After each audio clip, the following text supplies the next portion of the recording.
Alléluia. Oh, gloire à Dieu, gloire à Dieu, gloire à Dieu. Nous rendons gloire à Dieu pour le fait que nous sommes encore ici.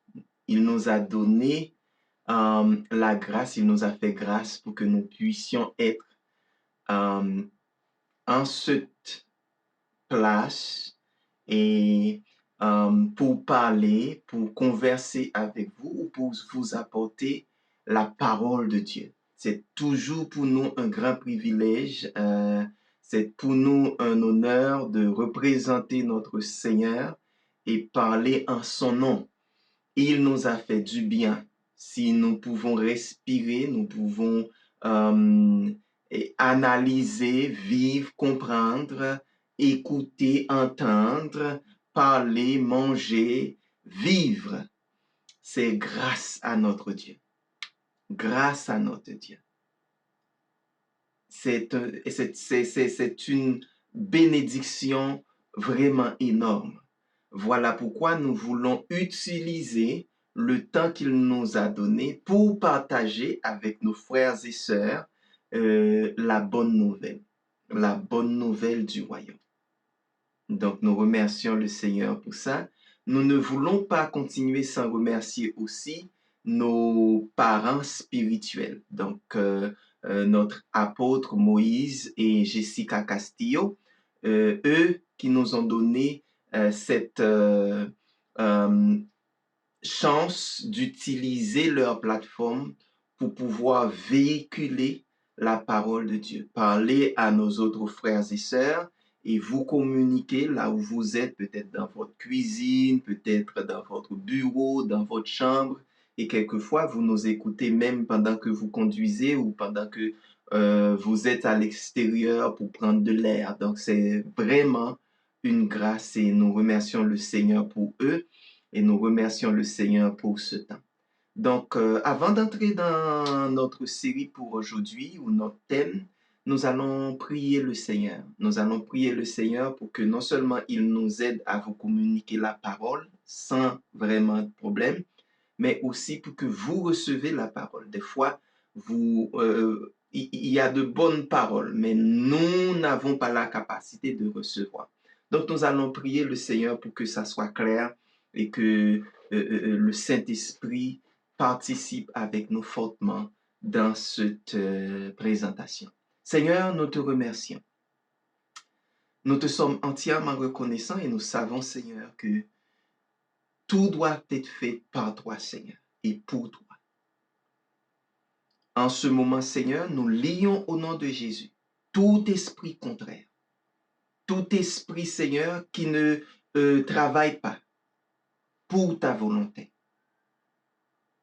Nous voulons à ce que, Seigneur, la parole que nous allons prononcer soit une parole de bénédiction, une parole de liberté, une parole de changement pour tout le monde qui va écouter. Et que leur environnement en ce moment soit libéré de tout esprit, Seigneur, contraire. Tout esprit démoniaque, satanique, au nom de Jésus maintenant, que ces zones-là, que l'endroit, que la personne qui va nous écouter soit libérée au nom de Jésus. Merci pour ça, Papa. Merci pour ta présence. Merci pour ton onction. Merci pour ta bénédiction. Au nom de Jésus, nous t'acclamons. Amen. Amen. Amen. Amen. La semaine dernière, nous avions continué avec la série pour ce mois-ci. Et vous savez que la série est intitulée, Regardez dans le prophétique. Et nous avions essayé de vous expliquer, regardez dans le prophétique, c'est vraiment vous situer dans la parole de Dieu. Vous voir dans ce que Dieu dit, dans ce que Dieu a prononcé à ses enfants, dans les bénédictions ou les paroles de bénédiction que Dieu a prononcées à l'homme. Donc, quitte la parole était prononcée pour Abraham, quitte la parole était prononcée pour Jacob, quitte la parole était prononcée pour les peuples d'Israël. Donc, est-ce que je me vois ou est-ce que vous vous voyez dans la parole de Dieu? Donc, c'est là la série que nous vous présentons. Nous avons appris à prophétiser selon la parole du Seigneur, selon la parole de Dieu. Mais non seulement apprendre à prophétiser selon la parole de Dieu, c'est-à-dire ce que Dieu dit, on le répète, ce que Dieu nous promet, on le promet, ce que Dieu nous parle, on le parle. Donc, la parole de Dieu et Jésus-Christ, notre Seigneur, l'exemple pour nous, l'a dit. Il fait ce qu'il voit que son papa fait et il dit ce qu'il entend que son papa dit. Donc, voilà la raison pour laquelle que notre parole aura un effet peut-être extraordinaire dans le sens que le monde ne pourra pas comprendre ce que nous déclarons, mais l'effet aussi, parce que nous ne parlons pas leur langue.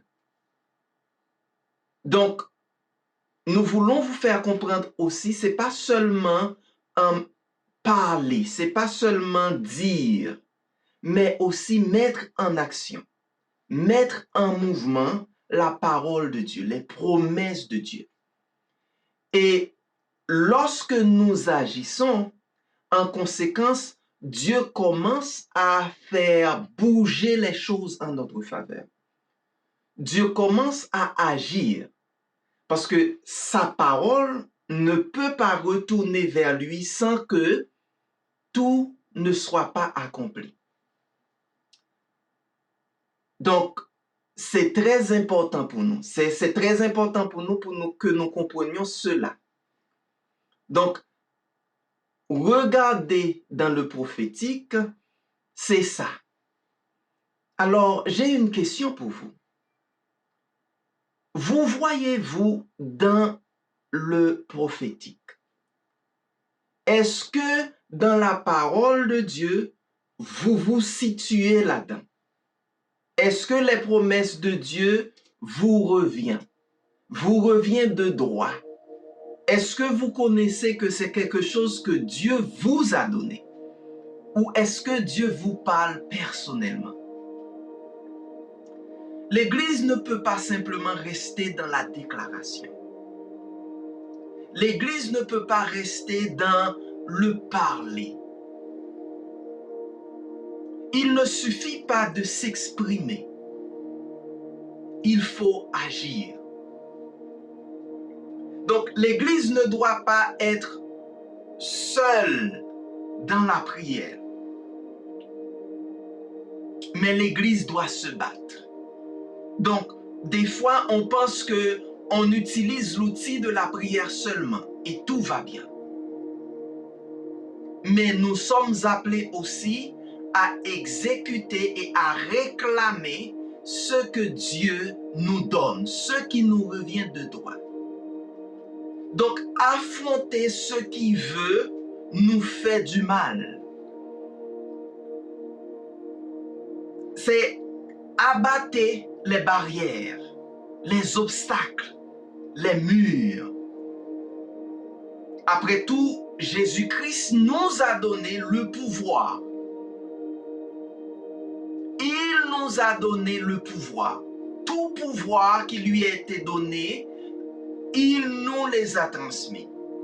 Donc nous avons le pouvoir de non seulement parler, de non seulement prier, mais de aussi réclamer et d'affronter toute entité qui veut nous terrasser ou qui veut prendre ce que Dieu nous a légué comme héritage. Donc, aujourd'hui, Dieu parle à liberté pour les nations. Dieu parle à l'Église. Dieu vous parle, Dieu me parle, Dieu nous parle. Ce que Dieu a dit à propos de cette maison, de ma maison, de votre maison, l'a changé pour le mieux. Ce que Dieu a dit en notre faveur nous a changé pour le mieux. Nous pouvons comprendre que la première église est terminée. Donc c'est du passé, c'est dans le passé. Et l'église actuelle ou l'église qui arrive, c'est une église qui est mieux.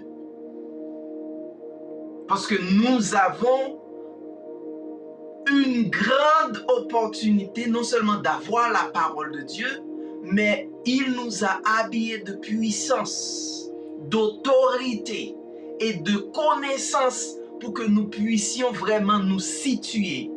Et nous situer d'une manière pour que nous connaissions que voilà ce que Dieu dit. Et puisque Dieu le dit, je le répète et j'agis en fonction de la parole de Dieu. Donc je mets en action ma foi, ma croyance en Dieu. Donc il y aura toujours de résultats. Donc votre maison ne verra jamais la même chose. Parce que nous sommes appelés à vivre ou à progresser de gloire en gloire. Votre famille ne reverra plus la même chose. Parce que votre famille est appelée à progresser dans ce qui est de Dieu, dans la parole de Dieu, dans les promesses de Dieu. Donc, lorsque nous nous concentrons sur le bien s'améliore. C'est pas vivre une vie qui est stagnante, mais c'est vivre une vie, et quand nous parlons de bien, nous voyons directement le Seigneur. Nous voyons directement Dieu. Donc si nous vivons dans le bien, ou si nous nous concentrons dans le bien, ou sur le bien, donc ce bien va s'améliorer. Ça s'améliore de temps en temps. De progrès en progrès, de gloire en gloire, de victoire en victoire, de faveur en faveur. Donc voilà pourquoi que nous pouvons espérer que de bonnes choses dans le Seigneur. Tout le long de cette série, Dieu a travaillé dans nos vies. Il nous a touchés d'une manière extraordinaire, peut-être dans notre compréhension, dans notre façon de voir les choses, dans nos projets, dans notre façon de penser. Il nous a touchés. Il nous a touchés fortement. Souvent, nous avons la mauvaise approche. Quand on ne voit que le mal, quand nos concepts sont formatés par notre environnement, par les choses qui se passent autour de nous, disons le mal, donc on recule. On ne peut pas progresser. Quand on se concentre sur le mal, on ne peut pas aller vers l'avant. On ne peut pas grandir. Si nous continuons à nous concentrer sur le mal, la souffrance ne s'arrêtera pas. Nos souffrances, nos temps durs, les choses pénibles que nous pouvons vivre ne s'arrêteront pas. Nous nous concentrons des fois sur les gens, sur ce qu'ils nous font. Ok? Comment ils nous traitent, ou sur la façon que ces gens-là arrêtent de nous parler, arrêtent de communiquer avec nous, arrêtent d'avoir une relation avec nous en termes de frères, sœurs. Donc, des fois, nous nous concentrons sur ces choses. Mais le temps est venu pour que nous tournons vers nos regards vers une autre direction. Concentrons-nous sur ce que Dieu a pour nous chaque jour. Ne comptez pas les jours, mais faites en sorte que nos jours soient comptés par exemple.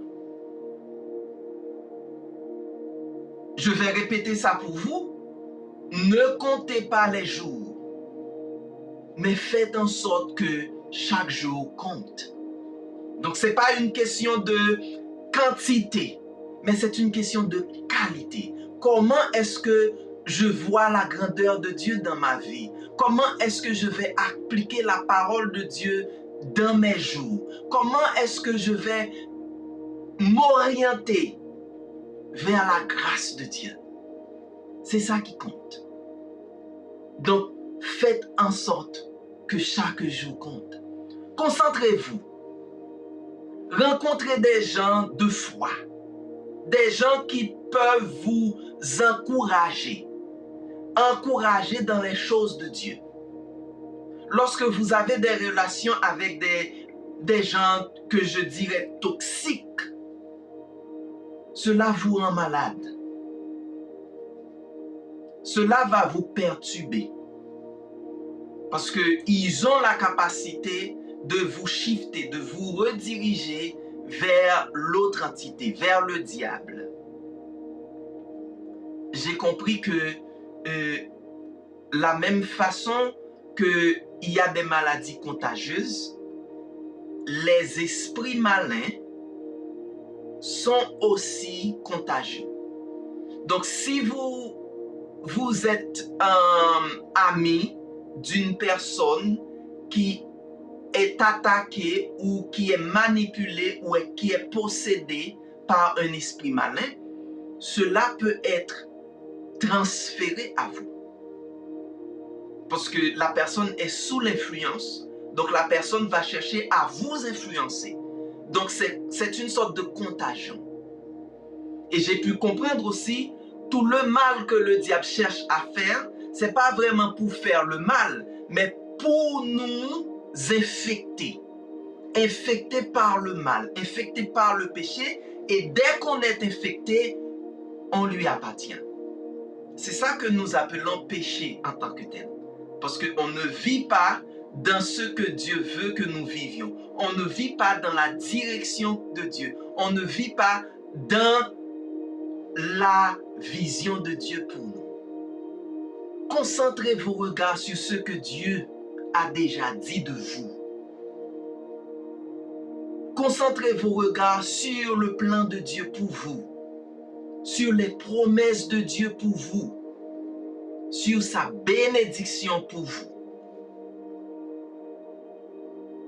Un exemple que nous pouvons prendre, c'est lorsque vous prenez une photo et que vous n'aimez pas cette photo, et tout de suite, qu'est-ce que vous faites? Vous supprimez la photo. Vous l'effacez. C'est comme, oh, c'est pas bon, on le retire.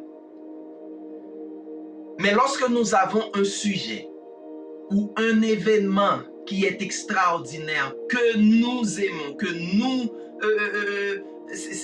pour nous c'est agréable, nous célébrons cet événement-là, ce temps-là. Ok? Si vous avez introduit une mauvaise chose ou un mauvais sujet, si vous avez pris de mauvaises décisions, cela a conduit, alors cela vous conduit à des erreurs auxquelles vous continuez à vous connecter. C'est comme une sorte de labyrinthe.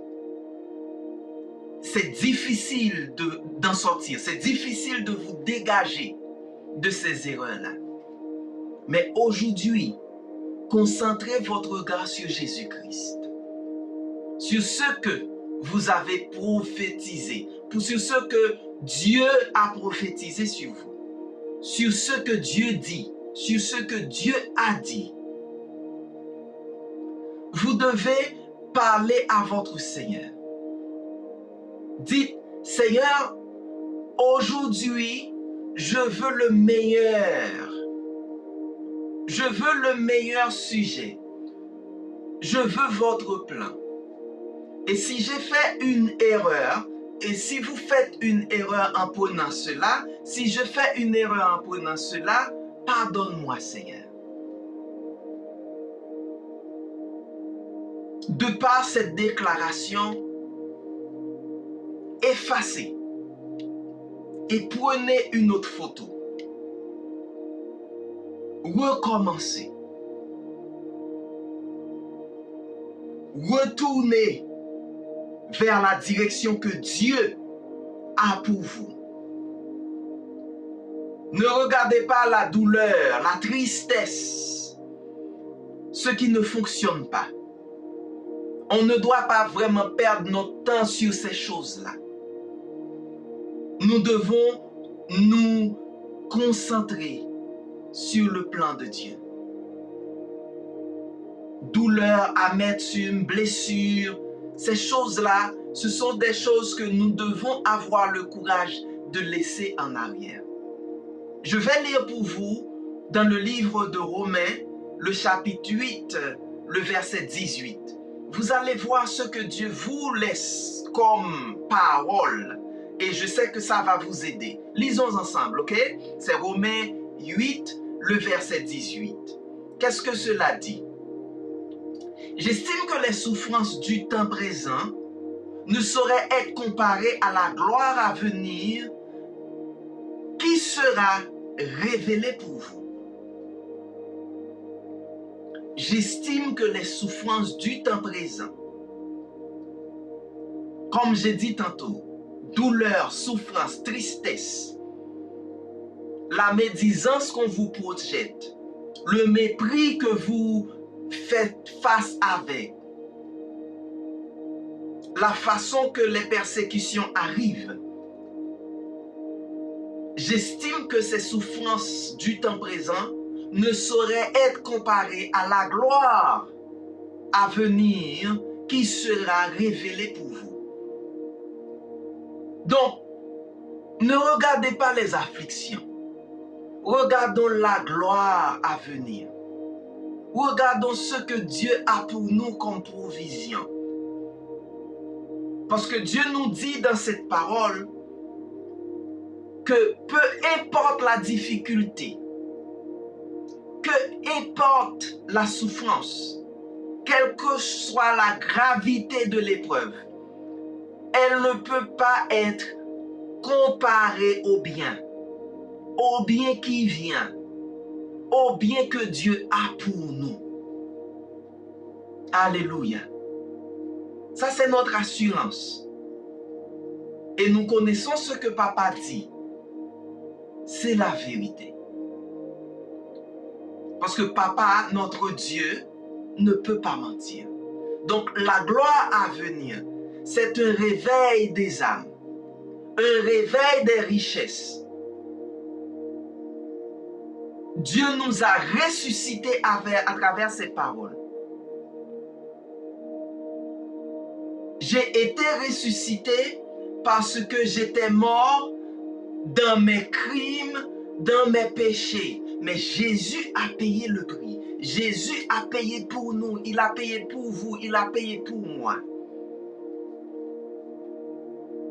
Ce que vous vivez aujourd'hui est temporaire.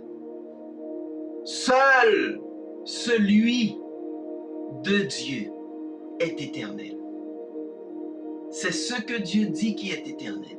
C'est ce que Dieu nous donne. C'est ce que Dieu a fait. C'est le plan de Dieu pour nous seulement qui est éternel. Donc tout ce que l'ennemi peut projeter vers nous ou lancer vers nous avec n'importe quel outil qu'elle cherche à nous attaquer, c'est temporaire. C'est temporaire.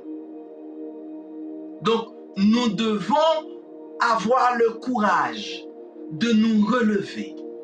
Secouons la poussière et commençons à voir la grandeur de Dieu dans nos vies. Commençons à voir ce que Dieu a investi en nous. C'est pourquoi aujourd'hui, nous aurons une parole extraordinaire à travers ce thème. 1000 fois de plus. 1000 fois autant. Donc par rapport aux misères, par rapport aux difficultés, par rapport aux attaques, la bénédiction de Dieu, la gloire de Dieu, la bonté de Dieu, la faveur de Dieu, tout ce que Dieu a pour nous sera 1000 fois de plus que ce que nous connaissons maintenant, nous endurons maintenant, toutes les attaques du diable, de l'ennemi envers nous, 1000 fois de plus, 1000 fois autant. Et si vous ne me croyez pas, nous allons consulter dans la parole encore, dans Deutéronome 1, le verset 11. Deutéronome, le chapitre 1, le verset 11. Qu'est-ce que le Seigneur dit? Que l'Éternel, le Dieu de nos pères, le Dieu de vos pères, vous augmente 1000 fois autant et qu'il vous bénisse comme il vous l'a promis. C'est une promesse. La bénédiction de Dieu est une promesse. La grâce de Dieu est une promesse.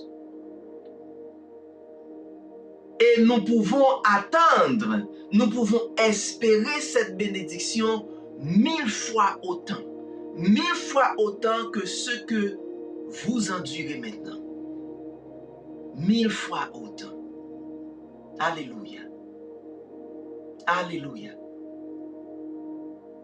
Et pour vous et moi, c'est l'héritage. C'est un héritage. C'est ce qui nous revient de droit. C'est la raison pour laquelle que Jésus-Christ est mort. Pour que rien nous empêche de jouir cette bénédiction. De recevoir la bénédiction de Dieu. Alléluia.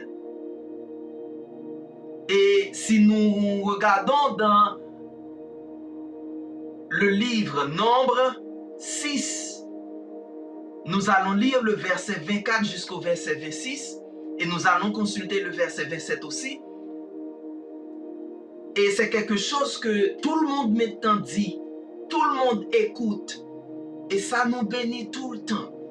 Parce que c'est vraiment ce que Dieu dit sur vous et moi. C'est ce que Dieu dit sur nous. Que l'Éternel te bénisse, qu'il te garde.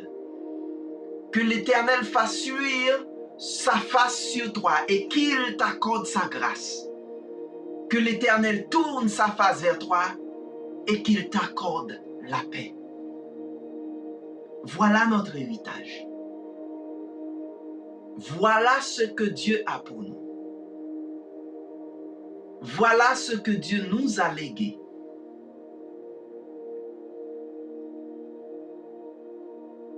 Qu'il nous bénisse et qu'il nous garde. Que l'Éternel fasse luire sur nous sa face. Et qu'il nous accorde sa grâce. Que l'Éternel tourne sa face vers nous. Et qu'il nous donne la paix. Quoi d'autre que vous espérez? Quoi d'autre que vous recherchez en Dieu? Quelle expérience que vous voulez faire avec Dieu? Parce que lui, il l'a dit. Il veut nous bénir. Il veut nous bénir. Et dans le verset 27, qu'est-ce qui est dit? Alors, je le mets pour vous. Le verset 27 nous fait comprendre que c'est ainsi qu'ils mettront mon nom sur les enfants d'Israël. Et auparavant, je vous ai dit, lorsque Dieu parle aux enfants d'Israël, est-ce que vous réclamez cette parole? Est-ce que vous vous reconnaissez en tant qu'enfant de Dieu, en tant qu'enfant d'Israël? Est-ce que vous réclamez la parole de Dieu pour vous? La bénédiction de Dieu pour vous, est-ce que dans la parole de Dieu, est-ce que vous le réclamez? Cette bénédiction. C'est ainsi qu'ils mettront mon nom sur les enfants d'Israël. Et je les bénirai. Donc, la tempête est passée. La tribulation que vous faites face est anéanti. Déclarez aujourd'hui. Croyez que le nom de Dieu, le nom de Jésus-Christ est sur vous. Et c'est ça qui garantit votre bénédiction. Si vous le reconnaissez, si vous le connaissez, si vous l'acceptez, si vous le réclamez, vous êtes béni. Et c'est ce que Dieu veut de vous. C'est ce que Dieu veut vous donner. Dieu lui-même en vous. Donc, si une malédiction arrive, ce que nous devrions faire, c'est de glorifier le Père. Parce que pour une malédiction, il a déchaîné, il a libéré 1000 bénédictions sur vous. Qu'est-ce que cela veut dire? Quoi que vous fassiez, prospéra.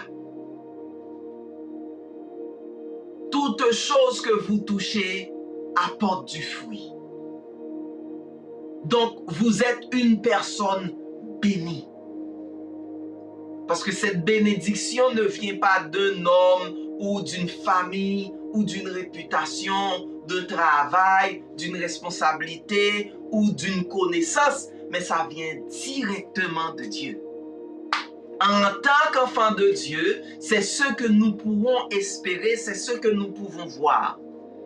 C'est la seule chose que nous devons nous permettre de voir, de comprendre, de reconnaître la bénédiction de Dieu. Qu'est-ce que cela va faire? Ça va façonner notre façon de vivre. Ça va façonner notre compréhension du Père. Ça va nous permettre de rester dans la gloire de Dieu, dans les principes de Dieu, dans la bénédiction de Dieu.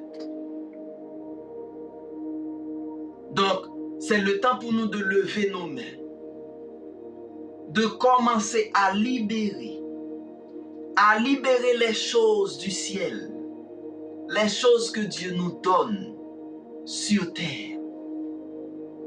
Ce n'est pas le travail d'une autre personne. Ce n'est pas le travail d'une autre entité.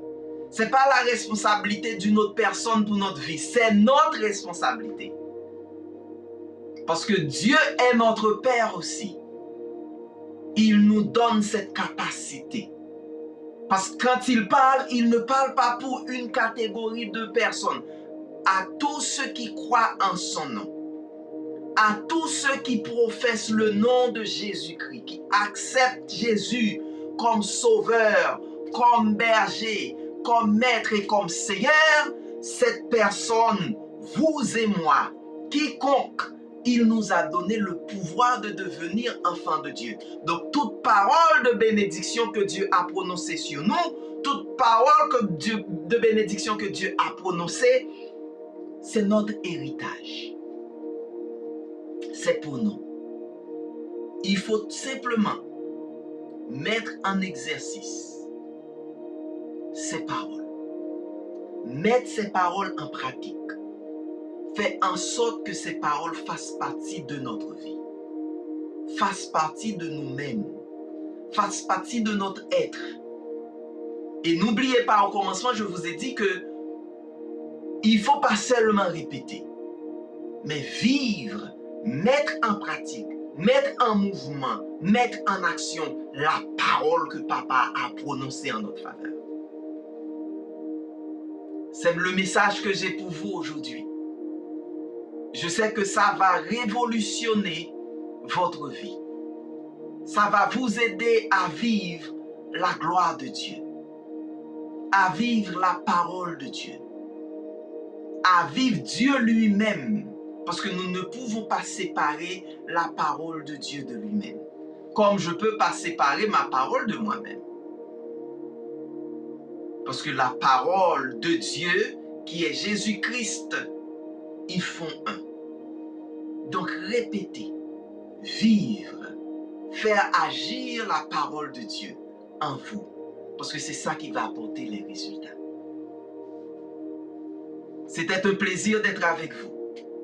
Un plaisir de vous partager cette parole. Un plaisir de vous bénir à travers cette parole. Vous connaissez, à tous les mercredis, je suis là pour vous parler, pour vous communiquer l'enseignement prophétique. N'oubliez jamais que Dieu vous appelle à dominer, à gouverner. Gouvernez d'abord sur vous-même. Ensuite, gouvernez votre entourage.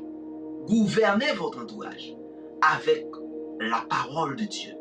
Avec la parole de Dieu. Avec la parole que vous prononcez. Et avec les actions. Donc, qu'il en soit ainsi pour vous. Et que vous vivez de progrès en progrès, de bénédiction en progrès, en bénédiction. Que le Seigneur se manifeste fortement dans votre vie. N'oubliez pas de partager ces messages. Partagez l'instruction prophétique avec vos amis, vos collègues, votre frère, votre soeur, mère, père, tout le monde, votre entourage. Parce qu'à toutes les fois qu'une personne ait la connaissance de la parole, à toutes les fois que mieux la vie devient pour nous. Parce que tout le monde qui connaît le Seigneur vraiment nous apporte la joie, la liberté, la grâce. Il nous apporte Dieu.